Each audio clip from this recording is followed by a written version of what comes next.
Hello everyone, in today's video we're going to be continuing our series on the Boeing 777-300ER.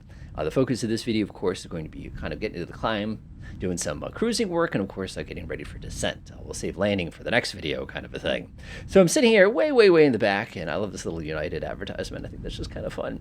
And I seem to be the only person flying this 777 today, which, that happens sometimes. I kind of wish I could click here and close this, but it's just fun to watch the wings twist. But this is not where we're supposed to be. We're supposed to be up here actually doing the work of flying the plane. So as I mentioned last time, I did goof up with the engines. If you're wondering why this got those little red boxes around it, we overheated them a little bit, but sometimes that happens. Not good, by the way. Pretty much done flying now, but you can just be careful with your joystick controls. That will give you that issue if you're not careful. It basically overloads it.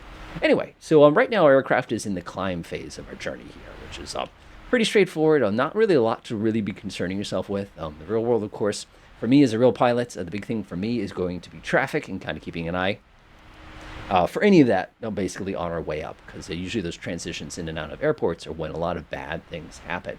The other thing we're doing during climb as well is we're just monitoring to make sure everything looks okay. This does not look okay.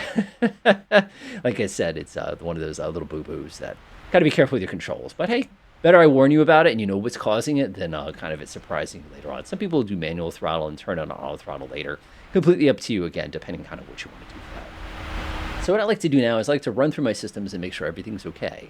So other than that, let's go run through and take a look what we got here. So our two engines, perfectly fine. No events on the engines other than overheating the exhaust gas temperature. Oops. Vibration's fine. Again, oil pressure's fine. We have plenty of quantity, no issues with that. Go to my stat page. It's going to tell me things like my hydraulic pressure's fine. It's going to tell me I have plenty of oxygen for the crew. Awesome. Go to my electrical page. Good time to make sure everything is transferring properly. Backup generators are working. They're just not sending any energy anywhere. It's fine with me. Head over to our hydraulic page. We did that one already. Sorry. Check this one. Our hydraulic system looks pretty good. Again, there's nothing leaking. There's no reds. There's no oranges. Nothing along those lines. Again, this would yell at us otherwise. Fuel makes sense. We got a pretty decent balance of fuel. Obviously, we're using a lot of fuel during climb here. We can balance this out later if we are worried about it. Air systems is going to tell me how hot everything is. 74 Fahrenheit, perfectly comfortable. We can see the bleeds are working okay. The isolation's working okay. Everything's working fine. Door, I hope there's nothing wrong with the doors. Gear, they should be fine. We used a little bit of brakes, but you can see the brakes have already cooled off, so I'm not worried about that at all. Flight controls, really not a lot to see here. You can see a stabilizer trim. Flight control mode is automatic. You can also see our main trim. We're not turning into a few seconds here. It's actually cool because as we turn, you can see just how little effort it takes to actually get this plane to start rotating. Again, this is a fantastically well-designed airplane. These things do not crash. They're just that good. Bad things happen to them, I will say that, but they don't just fall out of the sky. They're just too good for that. I hate to say it. So the other thing we have too, of course, is we have the camera page, which does nothing. Aww. Checklist, we already checked. Com, we already checked. Nav, of course, if we want to look at the nav, we already have the nav, so I'm not going to worry about that. So it's pretty darn good. So what we want to do now is we want to start thinking about our climb here. We've crossed 18,000 feet, so I'm going to come up here and press standard. That's our transition altitude. The nice thing is the way I have this aircraft configured is they're both going to flip to standard automatically. I don't have to go back and adjust both of them kind of individually here. Everything's running perfectly fine. We can now, one of the things I like to do is hit my progress page. The reason I like my progress page is you can see we're going to be arriving at our destination of MCO. It tells us we're going to be landing there at 21:32. We'll probably be within 3 or 4 minutes. You'll be impressed how accurate this is. The cool thing here, of course, is I can see what time it is. I can see what time it is. Don't worry, I'll fast forward. Fast forwarding is actually exactly what I want to be sharing with you. I've done a dedicated video to it, but this aircraft is notorious for very long flights. So we'll take a look at that now. So there's a couple different ways you can do this. The simplest way, of course, is if you come over to the tablet. There's this auto cruise button. If you hit that, you can actually choose what you want to do here. So if I wanted to, I could actually turn on automatic time compression now, and I'm going to allow up to 8x compression. You can see it is actually adjusting the time compression as I'm sitting here talking. If you actually look over here, see how this has turned green? This is letting us know that it is on auto time compression mode. And you can see, obviously, we're climbing pretty fast. Matter of fact, if I were to go to a third person, you could see we've got places to be. Goodbye, Block Island. Here's Long Island. I love the fact that we're basically skipping over New York here. New York is under this giant cloud right now. We're supposed to be getting thunderstorms for the next 2 days. But this is great because the automatic system here will automatically stop us. You can see we're at 8x right now, so we're climbing like a cannon. Basically really fast climb here. We're about to get up to our cruise altitude where we need to be, and everything's going to be looking pretty solid as far as that goes. Like I said, rifle, and you can see our little top of climb. We set about 36,000 feet, which is a little high for us. Now, one of the things you can do, which I think is really cool here, is if I were to go back over here and press the index page, if I go to my perf page, one of the things, yeah, 36,000 is fine. It'll actually give you like an optimum and everything like that. But again, we'll be climbing pretty well. You can see how the climb rate is really, really, really coming down here. And the reason for that, of course, is that we're basically asking maximum speed out of this thing at the same time as we're asking a pretty significant climb that takes us to a pretty significant altitude. So you can see these engines are literally maxed out right now as they're desperately trying to claw us up even higher and higher as we're heading to our, top of descent. Now, on top of ascent, I should say. Now, one of the things you'll notice here is this little A. This is the word KISP. That is just an automatic. If something goes wrong and we need to land quickly, it does it.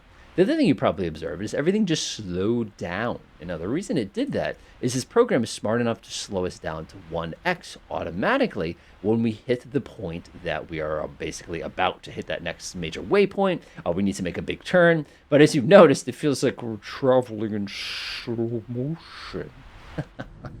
So at this point during the journey, one of the things I'll do is I'll come out here and just kind of like watch the world go by. If you really want to be that guy, I have some really, really fun stories. We're not a live stream, so I'm not going to get into all the goofy stories about, flying on airplanes like this, very, very long distances for long periods of time. Let's just say pillow forts are fun to make when you're bored. But you get this great little view and you can just kind of look out the window. So what I'm going to do now is I'm going to do a quick little skip trip. All right, we're about an hour into our flight or so, and everything's looking pretty good so far. You can see we're probably just a little south of Philadelphia, probably Pennsylvania, kind of thing like that. And coming down here, we've got a couple little things that we do, of course, during this point during our flight. Obviously, we've got our top of a climb and everything along those lines. Everything's pretty much all been squared away. You can see our engines are kind of tipping over. This is my mark of shame. You can see our engines, of course, are ticking away, doing exactly what they do best, sort of going at it. One of the things worth noting is because we chose such a high cost index, you're probably going to observe that my stall speed is here and my maximum operating speed is here, and we're basically wedged between it, which is not very safe, but this is one of the nice things about this plane is it gives us a really, really fast cruise. And if you come up here, you'll actually see our ground speed right now is almost 500 knots.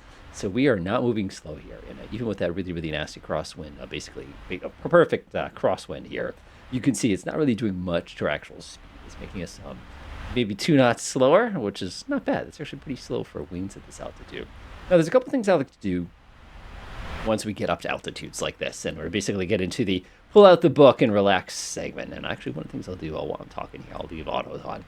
And one of the things I like to do here is I like to configure all my displays to make it easier to kind of predict when the next phase of flight is coming. So what I actually like to do is I'll come over here and I'll set this one to 80, and I'll come over on this side and I'll actually crank this one up to 160. Now, the reason I do that is it gives me 2 distinctive ranges. It gives me kind of, this is what's coming up a while from now, and this one over here is basically things I need to be concerned with immediately. And one of the things I will point out, too, is that you kind of take a look at these, is some people are like, oh, why don't you just crank this up to 320 or something like that? And really, you could see all the way into Florida at this particular point. That's a really good way to do it. And again, it's your choice how you want to set up your displays here, and I've discussed that before as well. But one of the things I like to remember is at some point we're going to have to come back down. And the reason I say that is because when we put it at a range of 160, if I know my airport is inside of the range of 160, it's probably about the time I need to start making this airplane make its way back down to the ground. Otherwise, we're probably going to be a little bit early or a little bit late, depending on the situation. Of course, if I see the airport appear on this display and we haven't started descent, that's a bad sign. That means we're going to be using full speed brakes, desperately trying to get ourselves back down. So what we're going to do now is we'll go ahead and pause. Actually, one more thing we'll do before we'll go ahead and end this video, and that's to deal with that little problem we created a little while ago. So I'm going to bring up the fuel page real quickly.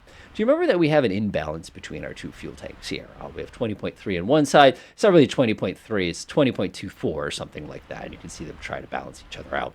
If we wanted to balance these 2 fuel tanks out, if it was a little bit worse, one of the things we could do is we can actually reach up above our heads and open up the cross-feed valves. And what the cross-feed valves will do, let me go ahead and move my head back over here, is theoretically what you're doing is allowing fuel to flow equally between these 2 tanks. Now, the interesting thing is your brain is going to tell you, of course, hydrodynamic force will make the extra weight in this tank force fuel through here and equal out on this tank. That's simply not how that's going to go anytime in this lifetime. It takes a very, very substantial length of time for for that actually to balance. So what I'm actually going to do is slow down this time acceleration, because it's going to get us in a lot of trouble if I'm not careful. I'll make sure it drops back to 1x. There we go.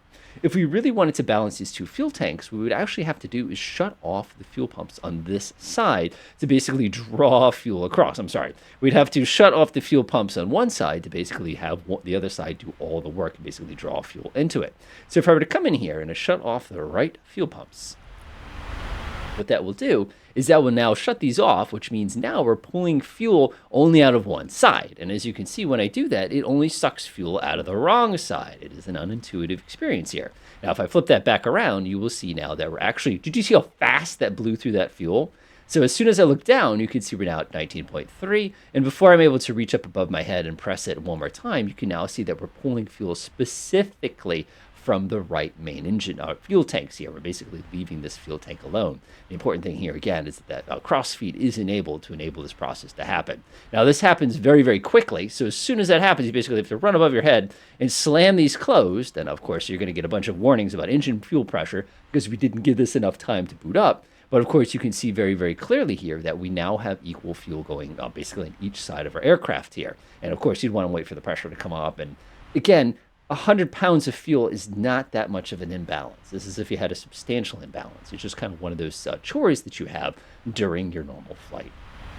So as you can see, the cruising phase of this plane, very, very simple. Things get very interesting, of course, when we come in for a landing, but we're going to save that for the next video. Enjoy.